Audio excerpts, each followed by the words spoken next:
Hello students, कल हमने देखा था इंट्रोडक्शन टू फार्माकोलॉजी। आज हम देखने वाले हैं फार्माकोकाइनेटिक। बहुत ज़्यादा इंपॉर्टेंट है, एग्जाम में पूछा जाता है। ठीक है, अब फार्माकोकाइनेटिक में हम चार चीज़ों का स्टडी करेंगे। ADME, absorption, distribution, metabolism, excretion. So first one is absorption. ठीक है, drug absorption. Drug absorption drug absorption बहुत ज़्यादा इंपॉर्टेंट है हमारे बॉडी के अंदर। क्यों? ड्रग एब्जॉर्प्शन से ही डिसाइड होगा कि हमारा जो ड्रग है कितना इफेक्ट करेगा, कितना नहीं करेगा। ठीक है, मतलब कि अगर एब्जॉर्प्शन अच्छा हुआ तो ड्रग का इफेक्ट भी अच्छा ही आएगा, अगर एब्जॉर्प्शन कम हुआ तो ड्रग का इफेक्ट भी कम आएगा। सिंपल है। ठीक है, तो ये बहुत ज़्यादा रोल प्ले करता है हमारे बॉडी के अंदर। सो ड्रग एब्जॉर्प्शन होता क्या है? ड्रग एब्जॉर्प्शन में आपको मैं समझा दूं, ड्रग एब्जॉर्प्शन में जो ड्रग है हमारा, वो higher concentration to lower concentration move करता है, मतलब कि ऊपर से नीचे। अब अगर सपोज ऊपर से नीचे अगर आपको आना है तो आपको किसी चीज की जरूरत पड़ेगी या फिर आपको किसी एनर्जी की जरूरत पड़ेगी? नहीं पड़ेगी। ठीक है, तो अब आपको सवाल ये पैदा हो रहा होगा जहन में कि ये higher concentration to lower concentration क्यों मूव कर रहा है, क्या जरूरत आन पड़ गई? ठीक है, देखो मैं आपको समझाता हूं। हमारे बॉडी के अंदर जब हम ड्रग लेते वो स्टमक में जाता, स्टमक में अभी हमारे ड्रग है, ब्लड सर्कुलेशन में है क्या? नहीं है। तो इसका मतलब हमारे स्टमक में हायर कॉन्सेंट्रेशन में ड्रग है और ब्लड में 0%, मतलब कोई ब्लड नहीं, कोई ड्रग नहीं है। तो हमारा जो ब्लड है वो लोअर कॉन्सेंट्रेशन है और हमारा जो स्टमक है वो हायर कॉन्सेंट्रेशन है। तो वो हायर कॉन्सेंट्रेशन मतलब स्टमक से ब्लड में मूव करेगा, higher concentration to lower concentration. कब तक करेगा? जब तक अनटिल इक्विलिब्रियम इज रीच्ड, मतलब एक बैलेंस्ड जब तक नहीं हो जाता तब तक वो मूव करेगा। बैलेंस मतलब अब ये हमारा स्टमक है, यहाँ पे 100% ड्रग है। थोड़ा बड़ा डायग्राम निकालता हूँ, आपको समझ में आएगा। अभी हमारा स्टमक है, यहाँ पर 100% ड्रग है। ठीक है, अब यहाँ 100% ड्रग है और हमारा ये ब्लड सर्कुलेशन है, यहाँ पर 0% ड्रग है। तो ये हायर कॉन्सेंट्रेशन है हमारा स्टमक, और जो ब्लड है वो लोअर कॉन्सेंट्रेशन है। राइट, तो वो हायर कॉन्सेंट्रेशन से लोअर कॉन्सेंट्रेशन को मूव करेगा। कब तक? जब तक कि वो इक्विलिब्रियम पैदा नहीं हो जाता। इक्विलिब्रियम मतलब दोनों साइड समान, मतलब सेम अमाउंट ऑफ ड्रग रहना। यहाँ पर भी 50% होना चाहिए और यहाँ पर भी 50%। इसको कहते हैं हम इक्विलिब्रियम, दोनों तरफ समान। ठीक है, तो ये बैलेंस जब हो जाता 50-50% का, तो फिर वो वहां पर जो प्रोसेस है वो आगे की होगी, ये यहाँ पर स्टॉप हो जाएगा। ठीक है, सिंपल आया समझ में? ठीक है, तो एक बात तो समझ में आ गई कि ड्रग जो हमारा higher concentration to lower concentration move करेगा। तो एक पॉइंट पैसिव डिफ्यूजन में आप लिख सकोगे कि drug move from higher concentration to lower concentration. Second point आपको मैंने पहले ही बताया था, ऊपर से नीचे आने के लिए आपको किसी एनर्जी की जरूरत पड़ेगी क्या? नहीं पड़ेगी। तो सेकेंड पॉइंट आप लिखो no energy is required. Right, हो गए 2 पॉइंट्स। अब थर्ड पॉइंट, आपको किसी की सपोर्ट की जरूरत पड़ेगी क्या नीचे उतरने के लिए? नहीं पड़ेगी। So no carrier protein is required. ये 3 पॉइंट आप पैसिव डिफ्यूजन में लिख लो। ठीक है, चलो फिर अब बढ़ते हैं नेक्स्ट टाइप की ओर।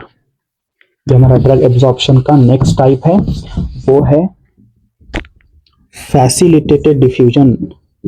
फैसिलिटेटेड डिफ्यूजन, ठीक है, फैसिलिटेटेड डिफ्यूजन। अब देखो सेम फैसिलिटेटेड डिफ्यूजन में भी सेम वैसा ही होगा।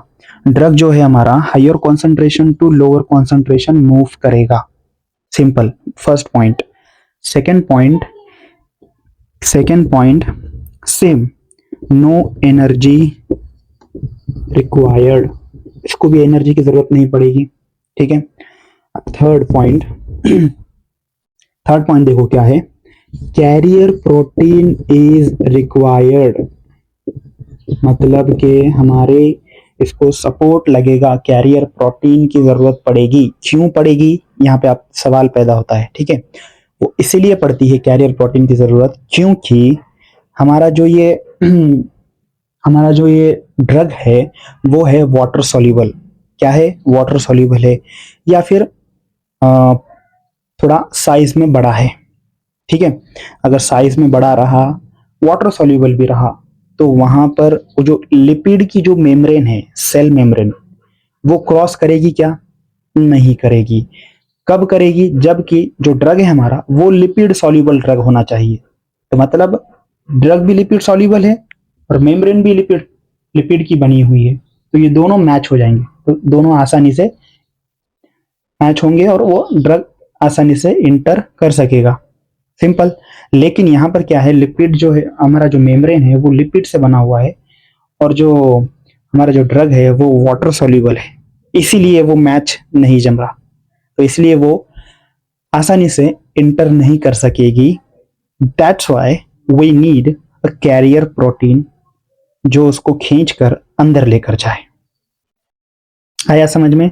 फैसिलिटेड डिफ्यूजन, सिर्फ एक डिफरेंस है, वो ये है कि वहां पर पैसिव डिफ्यूजन में प्रोटीन की जरूरत नहीं थी कैरियर की किसी, यहां पर कैरियर प्रोटीन की जरूरत है।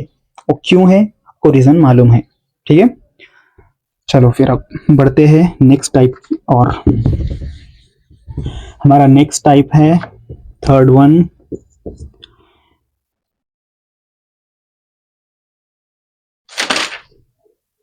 हमारा नेक्स्ट टाइप है third one, active transport. Active transport, ठीक है। अब एक्टिव ट्रांसपोर्ट के अंदर अपोजिट, किसके अपोजिट? वो दोनों के अपोजिट।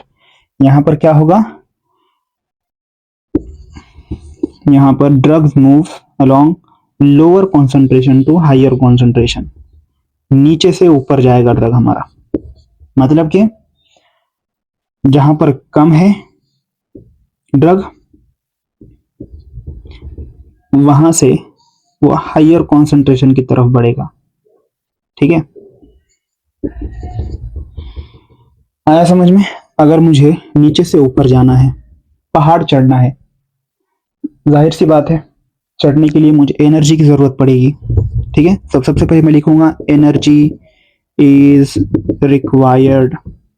सेकंड, कैरियर की जरूरत पड़ेगी, रस्सी की जरूरत पड़ेगी मुझे, राइट, जिससे मैं चढ़ सकूं। सपोर्ट की जरूरत पड़ेगी। So carrier protein is required हो गए 2 पॉइंट। तीसरा पॉइंट क्या बनेगा? वही same, drug moves along lower concentration to higher concentration. हो गया हमारा ये टॉपिक। ठीक है, फोर्थ टाइप जिसको हम बोलेंगे एंडोसाइटोसिस। एंडोसाइटोसिस में क्या होता है? हमारे यहाँ पर डेफिनेशन क्या बनेगी एंडोसाइटोसिस की? Endocytosis is the process in which cell membrane engulf the drug molecule, right, engulf the drug molecule and form a vesicle, एक सैक बनाएगा, फिर transport it into the cell, फिर वो ट्रांसपोर्ट कर देगा। ठीक है, तो क्योंकि यहाँ पे जो मैकेनिज्म है वो इनगल्फ करेगा, मतलब निकल कर उसको अंदर ले लेगा। तो इसके भी 2 टाइप है। इंडोसाइटोसिस के अंदर 2 टाइप है। पहला है फैगोसाइटोसिस, फैगोसाइटोसिस। दूसरा है पिनोसाइटोसिस। फैगोसाइटोसिस मींस, इसको हम और एक नाम देंगे, वो ये है कि ये है इंगल्फ और ईटिंग, और पिनोसाइटोसिस ड्रिंकिंग। ठीक है, तो फैगोसाइटोसिस में क्या होगा? जो भी हमारा माइक्रो ऑर्गेनिज्म है, जो भी इंफेक्शन प्रोड्यूस करता है, वो डायरेक्टली इंगल्फ हो जाएगा। कौन करेगा इंगल्फ? हमारा सेल मेम्ब्रेन। ठीक है, और जो हमारा पिनोसाइटोसिस है वो ड्रिंक मतलब यहाँ पर लिक्विड की बात हो रही है। जो भी लिक्विड है जो हार्मफुल है वो इसको ड्रिंक कर लेगा। कौन? पिनोसाइटोसिस। और देखो एक बात, यहाँ पे एनर्जी की जरूरत पड़ेगी। फर्स्ट पॉइंट क्या है? फर्स्ट पॉइंट है endocytosis is the process in which cell membrane engulf the drug molecule, right, and transport it into the cell. ये हमारा फर्स्ट पॉइंट है. सेकंड पॉइंट ये है कि एनर्जी की जरूरत पड़ेगी क्या? Yes, energy is required. Why? क्यों एनर्जी की जरूरत क्यों पड़ेगी? क्योंकि सपोज ये मेरा हाथ है, ठीक है, अब मुझे ये मार्कर को उठाना है यहां से, तो थोड़ा सा बेंड होगा, बेंड होने के बाद थोड़ा सा मूव भी करेगा. तो ये जो मसल मूवमेंट हो रही है इसके अंदर एनर्जी की जरूरत पड़ेगी.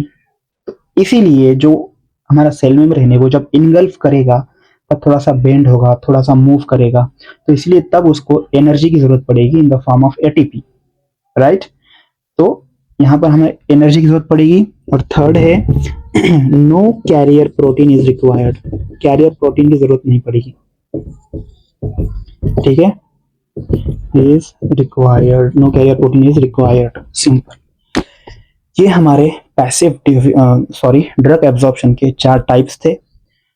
कौन से थे? Passive diffusion, facilitated diffusion, active transport and endocytosis. उसके अंदर सब टाइप फेगोसाइटोसिस एंड पिनोसाइटोसिस. ये क्लियर हो गया? ये पूरा हमारा ड्रग एब्जॉर्प्शन था. आई होप कि आपको समझ में आया. अगर आपको कोई डाउट होगा तो आप मुझे कमेंट सेक्शन में ज़रूर बताओ, मैं आपको उसको पर्सनली सॉल्व करूंगा. और दूसरी बात, हमारा जो ये चैनल है फार्मा बेसिक्स, हम यहाँ पर एक बच्चे की तरह समझाते कोई भी कॉन्सेप्ट, तो इसको सब्सक्राइब करना मत भूलो, ठीक है. हमारी जो सीरीज़ है, सीरीज़ का सेकेंड वीडियो है ये. तो अभी 2 महीने में एग्जाम्स है आपके, है ना, मेरे भी एग्जाम्स है, मैं भी फार्मेसी का स्टूडेंट हूँ. सो अभी से अगर आप स्टडी में लग गए तो आपको आसानी हो जाएगी, ठीक है. आपको क्या करना है? सिर्फ आपको वीडियोस देखने हैं और वीडियोस को समझना है. कॉन्सेप्ट अगर आप समझ गए तो आप पास हो जाओगे, आप अपनी लैंग्वेज में उसको लिख सकोगे. तो हम बिलीव करते हैं कॉन्सेप्ट समझने में, रट्टा मारने में नहीं, ठीक है. चलो मिलते हैं नेक्स्ट वीडियो में. हम नेक्स्ट वीडियो में देखेंगे सेकेंड टाइप, क्या? Drug distribution.